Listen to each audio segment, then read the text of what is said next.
नमस्ते and welcome friends. हम बच्चों को सच में बच्चों की तरह ट्रीट करते हैं और फिर एक्सपेक्ट करते हैं कि वो बड़ों की तरह बिहेव करें। उनकी चीज़ें ऑर्गेनाइज हम करते हैं, फिर हम सोचते हैं कि वो अपनी चीज़ें खुद ही ढूंढें और अपना काम खुद कर लें। ये पॉसिबल है क्या? तो जब भी आप उनकी चीज़ें ऑर्गेनाइज कीजिए तो उनको ज़रूर इन्वॉल्व कीजिए, उनको भी अच्छा लगेगा।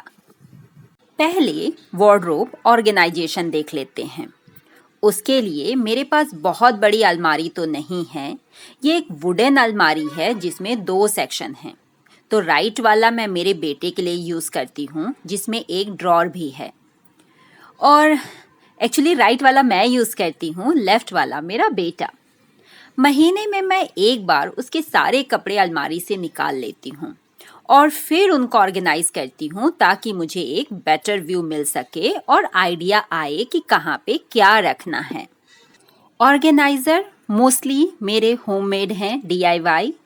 सर्फ एक्सेल के बॉक्स को मैंने साइड से कट कर दिया है और वो कुछ इस तरह से बॉक्स में कन्वर्ट हो गया, और दूसरे कार्डबोर्ड को मैंने कुर्ती के कपड़े से लाइन लगाया है। एक ही कुर्ती से मैंने 3 ऑर्गेनाइजर बना लिए। बस इतने ही, और एक आता मार्केट के ऑर्गेनाइजर को मैं यूज करूंगी। ऑर्गेनाइजर होने के साथ साथ ये बहुत ज़रूरी है कि आप क्लोथ को कैसे फोल्ड कर रहे हैं। अगर उनकी फोल्डिंग नीट नहीं होगी तो वो बिल्कुल अच्छे नहीं दिखेंगे। तो जीन्स फोल्ड करने के लिए उनको बीच से ऐसे फोल्ड कीजिए, एंड देन जो ऊपर वाला हिस्सा है जहाँ बेल्ट लगाते हैं उसको अंदर और दूसरे वाले को उसके ऊपर से, तो ये बहुत नीट लगेगा। अगर आप रेगुलर मेथड ऐसे फोल्ड करते हैं, इसमें बेल्ट वाली साइड ऊपर आती है और वो अजीब सा मेसी लगता है। सारे पैंट को मैंने इसी तरह फोल्ड कर लिया। जो पैजामे हमारे होते हैं बच्चों के, उसमें जो रस्सी होती है उनसे वो अंदर घुस ही जाती है और फिर पूरी रस्सी निकाल के हमें उसको फिर से घुसाना पड़ता है। तो उसके लिए मैं क्या करती हूँ, पैजामे में थोड़ी लंबी रस्सी डालती हूँ, उसको सीधा कर देती हूँ और फिर एंड पे बांध देती हूँ ताकि वो रस्सी अंदर घुसे नहीं। पैजामे को फोल्ड करने की भी सेम मेथड, बस उसका आधा हिस्सा फोल्ड कर दीजिए ताकि वो लेग की विड्थ के इक्वल हो जाए, और फिर बीच से फोल्ड करके आधा ऊपर से पहले एंड देन नीचे वाला आधा ऊपर। कुछ कपड़े ऐसे होते हैं जो बहुत मैसी लगते हैं, जैसे कि ये मेरे बेटी की धोती है जो रेडीमेड है। तो इसको फोल्ड करने के लिए जो उसकी प्लेट्स हैं, मैंने पीछे वाली और आगे वाली को एक के ऊपर एक रखा और फिर सेम पैंट के पैटर्न में फोल्ड कर दिया। देखिए कितनी नीट लग रही है। बच्चों की टी शर्ट 3 टाइप की होती है, हुडी, कॉलर वाली और बिना कॉलर वाली। तीनों को मैं सेम मेथड से फोल्ड करती हूँ। टी शर्ट को पीछे फोल्ड कीजिए, उसकी आर्म लेंथ वहीं पे इक्वल कीजिए, फोल्ड करके कॉलर लेंथ तक लाइए और फिर कॉलर को दबाते हुए सामने की तरफ फोल्ड कीजिए।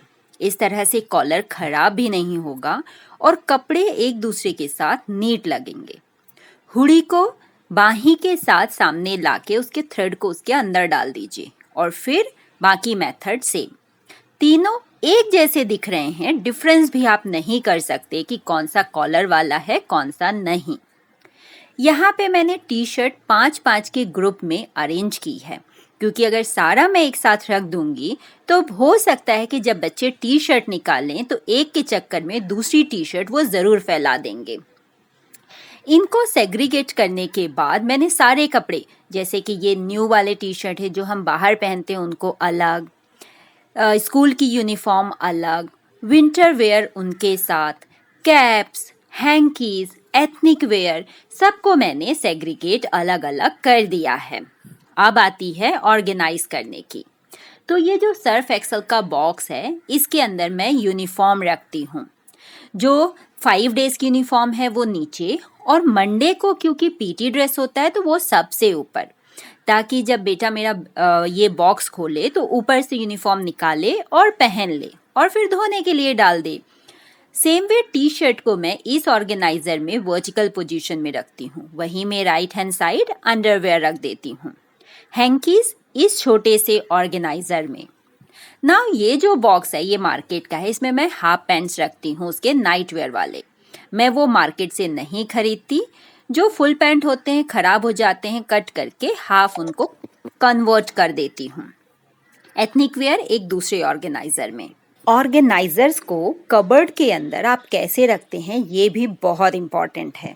जैसे मैं यहाँ पे उसकी टी शर्ट्स रख देती हूँ, अंडरवेयर वाला हिस्सा सामने की तरफ, उसके बाजू में रखती हूँ उसकी डेली वेयर की पैंट्स, और जो सबसे छोटा ऑर्गेनाइजर है उसको सामने हैंकी वाला।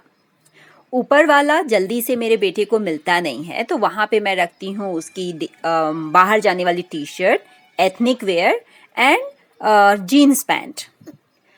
इस तरह से। और सबसे नीचे अगर आएँ, स्टेशनरी के बाजू में उसका यूनिफॉर्म वाला सेक्शन, एंड उसी के बाजू में मैं रख देती हूँ उसके नाइट वेयर के पैंट्स।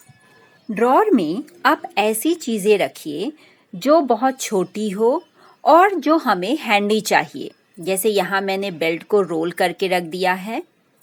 जो सेलो टेप है बहुत फ्रिक्वेंटली यूज होता है, स्टेपलर, वॉच, आप गॉगल, स्कूल की बेल्ट और टाई, ये सब मैंने इस ड्रॉर में रखा है, वो भी ऐसे कार्डबोर्ड और मिठाई के ऑर्गेनाइजर में। Very very important stationery organisation, क्योंकि ये फ्यूचर के लिए भी ज़रूरी है। हमारे पास स्पेस लिमिटेड होता है और स्टेशनरी भर भर के, तो उसके लिए मैंने कार्डबोर्ड के ही ऑर्गेनाइजर्स पेपर को रैप करके बनाया है। उस पे sketch pen, pencil etcetera, colour को लेफ्ट में, छोटे से बॉक्सेस में जो एक्स्ट्रा स्पेयर है, इरेजर्स, शार्पनर, वो रख दिया। स्केच पेन को यहाँ सामने रख दिया है, देखने में ब्यूटीफुल लगता है और काफ़ी हैंडी है। यहीं सामने डेली यूज़ वाले शार्पनर और इरेजर पेंसिल के साथ रखा है। इस कप में सीजर्स और ग्लू वगैरह जो भी काम की चीज़ें हैं वो। स्पेयर में जो भी मेरे पास कलर वगैरह है वो सब पीछे डाल देती हूँ, क्योंकि वो मुझे निकालना है, बेटे को नहीं। यहाँ एक बहुत इम्पॉर्टेंट चीज़ है जो मुझे अमेज़ॉन में मिला, वो है ये इलेक्ट्रॉनिक बोर्ड। इस पे आप लिखिए, सम मैथ वगैरह करने के लिए, पढ़ाने के लिए काफ़ी अच्छा है। बटन जैसे ही आप दबाएंगे सब कुछ लिखा हुआ क्लियर हो जाएगा, और काफ़ी सस्ता है ये बोर्ड। ये भी मैं यहीं रख देती हूँ। जो स्पेयर स्टेशनरी है स्कूल से मिली हुई, वहाँ मैं नीचे रख देती हूँ। ओरिगामी पेपर, कलर पेपर, जो फोल्ड ना हो ऐसे मुझे चाहिए, वो यहाँ नीचे रहते हैं। चलिए एक फाइनल लुक देख लें।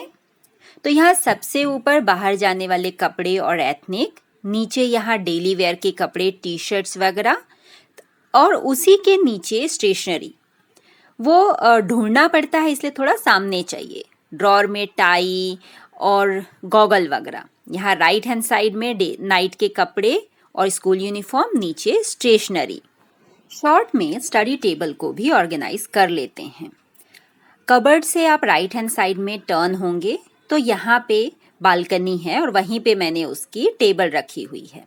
ये कूलर है, अभी ज़रूरत नहीं है तो मैंने उसको कवर करके उस पे उसकी कीबोर्ड और बाकी का आर्ट एंड क्राफ्ट का जो DIY होता है स्कूल में, वो मैंने रख रखा है।